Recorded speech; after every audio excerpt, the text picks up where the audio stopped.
দেখো এই যে রাসলীলা, এই রাসলীলা সর্বপ্রথম কে শোভন করেছিলেন আর কেই বা শোভন করিয়েছিলেন? এই রাসলীলা সর্বপ্রথম শোভন করেছিলেন ধর্মরাজ যুধিষ্ঠির পৌত্র রাজা পরীক্ষিত,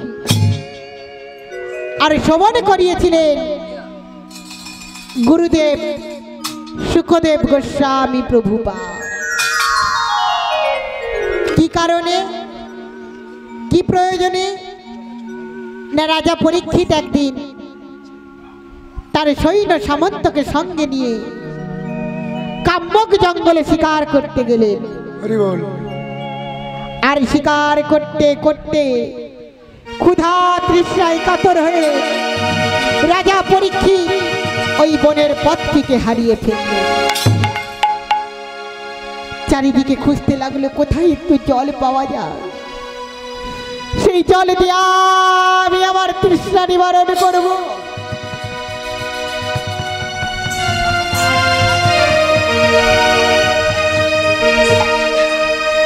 রাজা পরীক্ষিত দেখতে পেল পথের পাশে এক মহামুনি এক মহাধনে লিপ্ত। রাজা পরীক্ষিত সেই মুনির কাছে গিয়ে জল প্রার্থনা করলেন, মুনিবর পিপাসায় যে আমার বুকের ছাতি ফেটে যায়, মুনিবর একটু জল দিন মুনিবর, আমি যে আর সহ্য করতে পারছি না মুনিবর।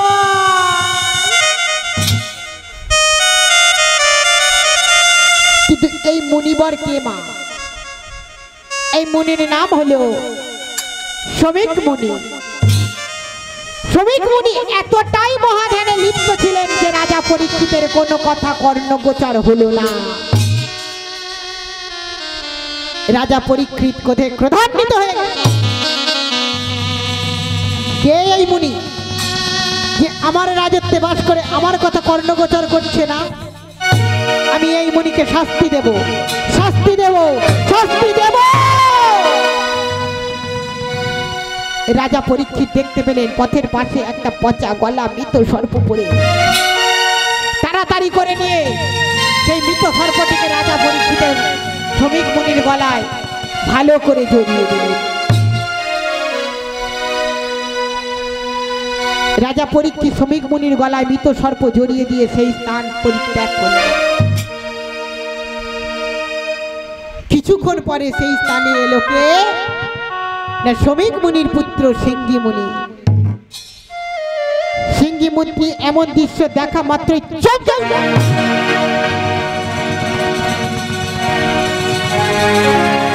কে এমন মস্তবীর যে আমার পিতার গলায় মৃত সর্প ঝুলিয়ে দিয়েছে?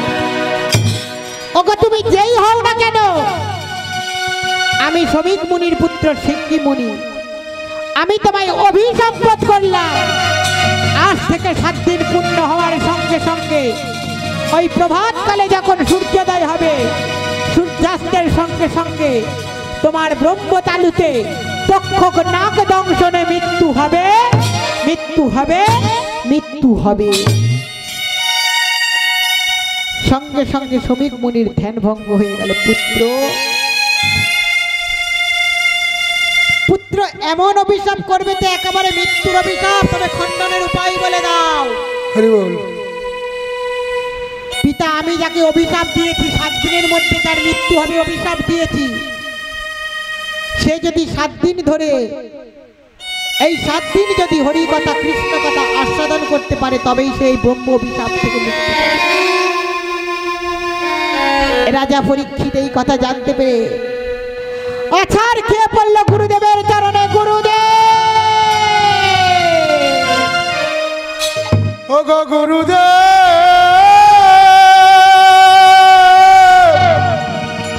অমন করে বলো না, বলো না, ও গো গুরুদেব, বলো না। গুরুদেব, আমি যে ব্রহ্ম অভিশাপে অভিশপ্ত, আপনি আমাকে হরি কথা কৃষ্ণ কথা যদি আস্বাদন করান, আমি এই অভিশাপ থেকে মুক্তি পাবো। আপনি আমাকে হরি কথা কৃষ্ণ কথা আস্বাদন করান। গুরুদেব সুখদেব গোস্বামী আমার একে একে রাজা পরীক্ষিতকে ভগবানের সমস্ত লীলা বর্ণনা করছে। ঠিক 6 দিনের দিন রাত্রি পোহালে রাজা পরীক্ষিতের মৃত্যু ঘটবে। তৎক্ষণাৎ রাজা পরীক্ষিত বললেন, গুরুদেব আপনি আমাকে ভগবানের সেই অপ্রাকৃত লীলা, ব্রজের সর্বশ্রেষ্ঠ লীলা, সর্বলীলার মুকুটমণি রাসলীলা শ্রবণ করান। গুরুদেব সুখদেব গোস্বামী বললেন, রাজন আমি আপনাকে সেই লীলা শ্রবণ করাতে পারি, 2টি শর্তে। কি শর্ত? না, একটি শর্তে আপনি নয়ন মুদিত করবে না, অর্থাৎ ঘুমিয়ে পড়বে না। আরেকটি শর্ত হলো এই লীলা শ্রবণ করতে করতে রাজন আপনি স্থানচ্যুত হবেন না, অর্থাৎ এই স্থান পরিত্যাগ করবে না। রাজা পরীক্ষিত যথা আজ্ঞা। রাজা পরীক্ষিত শ্রবণ করলেন সেই ভগবানের অপ্রাকৃত লীলা, রাসলীলা। নিতাই গো প্রেমানন্দ হরি হরি বল। আরে চলে সখী কদমে তলা, সমস্ত ঋতুর ফুল একত্রিত হয়ে ফুটেছিল। 6টি ঋতুর ফুল একত্রিত হয়ে ফুটেছে। যে ফোটার কথা নয় মা, সেও ফুটেছে, আর যে ফোটার কথা বাবা, সেও ফুটে উঠেছে। সবাই ফুটেছে, তাই তো? সবাই ফুটে উঠেছে। আর তাই দেখে মধুকর গুনগুন স্বরে আসছে। তারা কেমন ভাবে আসছে দেখুন। আজ গুনগুন গুনগুন গুন গুন গুন করে, গুনগুন গুনগুন গুনগুন গুনগুন করে, গুন গুন গুন করে, গুনগুন করে। ফুলের মধু পান করবে বলে, গুন গুন গুন গুন গুন গুন করে, ফুলের মধু পান করবে বলে গুনগুন গুনগুন গুনগুন গুনগুন করে, মধু পান করবে বলে, গুন গুন গুন গুন গুন গুন করে, তারা ফুলের মধু পান করবে বলে গুনগুন করে। গুনগুন গুনগুন গুনগুন গুনগুন করে।